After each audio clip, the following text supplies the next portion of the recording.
Advocates and opponents are arguing over the constitutionality of abortion rights in America. With those arguments come many myths about abortion. Abortions are often portrayed as invasive procedures by opponents, but in-office abortions are far less invasive than they're often made out to be.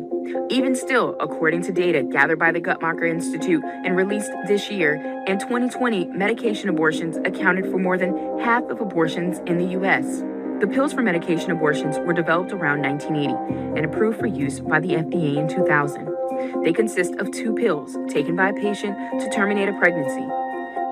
Another common myth is that many abortions happen in the 2nd or 3rd trimester of pregnancy. A CDC report found that in 2019, approximately 79% of abortions were performed at no more than 9 weeks gestation, and about 93% were performed at or before 13 weeks gestation. Women who had abortions beyond 13 weeks gestation were largely either women who didn't have regular access to health care or women who faced severe health risks themselves or for the fetus if carried to full term, doctors said.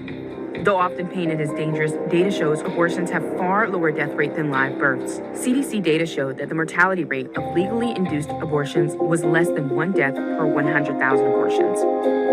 On the other hand, the mortality rate for mothers per 100,000 live childbirths was 17.3 deaths. Since Roe became the law of the land in 1973, data from the Guttmacher Institute showed that legal abortions for women aged 15 to 44 were at a historic low. Though abortions did increase after the Supreme Court's decision, abortion rates peaked in 1980 and 1981 at 29.3 per 1,000 women and have gradually declined since then to the historic low of 13.5 abortions per 1,000 women in 2017. Another common myth portrayed by opponents to abortion is that most Americans support reversing Roe v. Wade, but a recent ABC News Washington Post poll suggests just the opposite. The poll showed that 58% of Americans believe abortion should be legal in all or most cases, and 54% believe Roe should be upheld in the Supreme Court, while only 28% of Americans think that it should be overturned.